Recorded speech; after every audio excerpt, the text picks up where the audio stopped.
Harry and I are at a stunning slot canyon in northern Arizona with a simple objective: to spend at least 24 hours here in survival mode.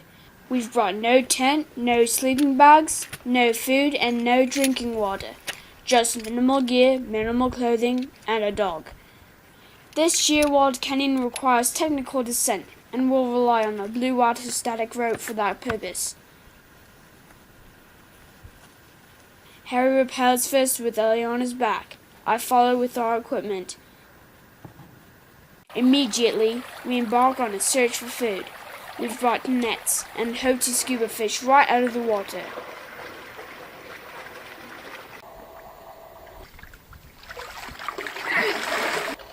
This method of capture proves more challenging than we had supposed. Ah, here's one. Quite preoccupied. I'm stealthy with my net, and remarkably, within minutes, Harry catches a sizable carp himself. It's an unbelievable stroke of luck. Without delay, it's back to camp.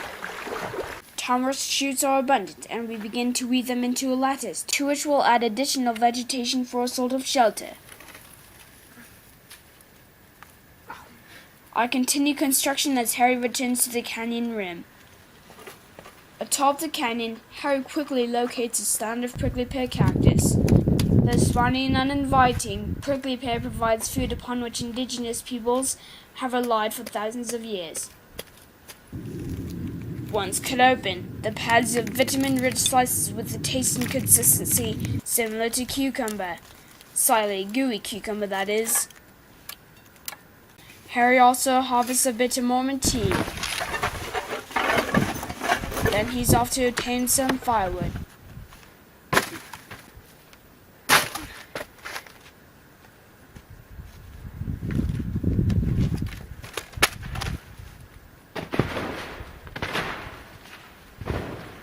Back now and again, Harry utilizes our live straw.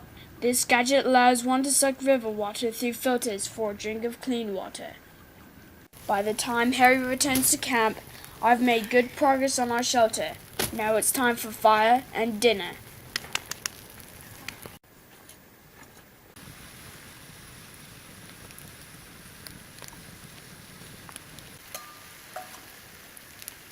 We commence with a bit of salad. That's not bad. It's not bad at all. In the remaining daylight, Harry prepares Mormon tea. The carp is as fresh as fish gets, and quite satisfactory despite a fair number of bones. Ellie shares in the feast. Oh, that's a good girl.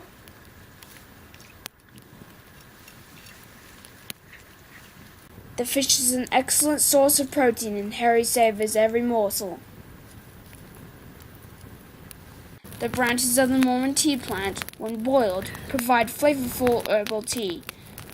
Though not widely known, Mormons like to sip Mormon tea in survival situations such as this, and we are Mormons. Our shelter isn't luxurious, but it kept us warm. Through the night, though, strange birds made sounds like the velociraptors in Jurassic Park. Darkness has a way of magnifying terror, and sleep was difficult with thoughts of huge, fanged, bloodthirsty reptiles intent on devouring us. At dawn, Harry cleans his second carp and prepares it for cooking. These fish have skins seemingly made out of dragon scales.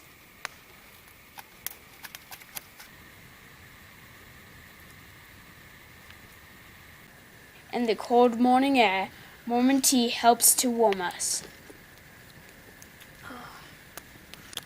Breakfast is very much reminiscent of last night's supper, and we confess that our enthusiasm for cactus and carp has waned somewhat. In the wild, a little nutrition can make a huge difference both to body and mind, and in a short space of time, we rally to enjoy the activities of the day. As we brought climbing gear to access the canyon, we decide now to use it to fullest advantage in this magnificent place.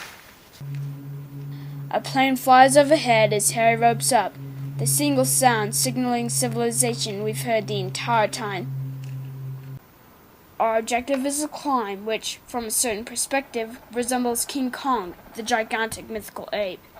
In the past, Harry successfully ascended King Kong without falling, inspired by a beautiful girl who was watching from below.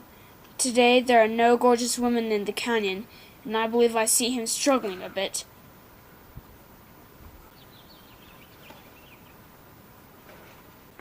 Now it's my turn, and my reach is obviously more limited than Harry's.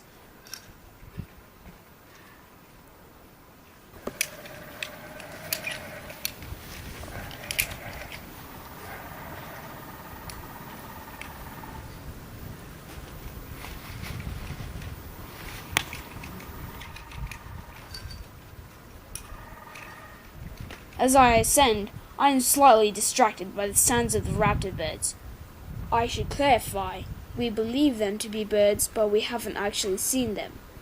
Conceivably, there are raptors in this canyon, huge, fanged, bloodthirsty reptiles intent on devouring us alive.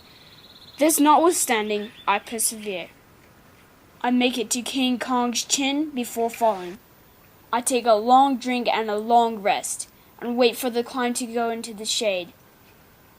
I decide to give it one more try, and conclude that a perfect ascent will probably require a beautiful girl to cheer me on. Though hungry again, we've reached our goal.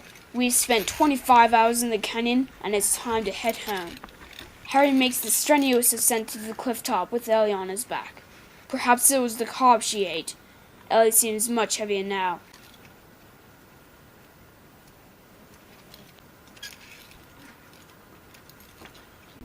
Harry belays me up, and I feel a sense of elation upon making it to the top.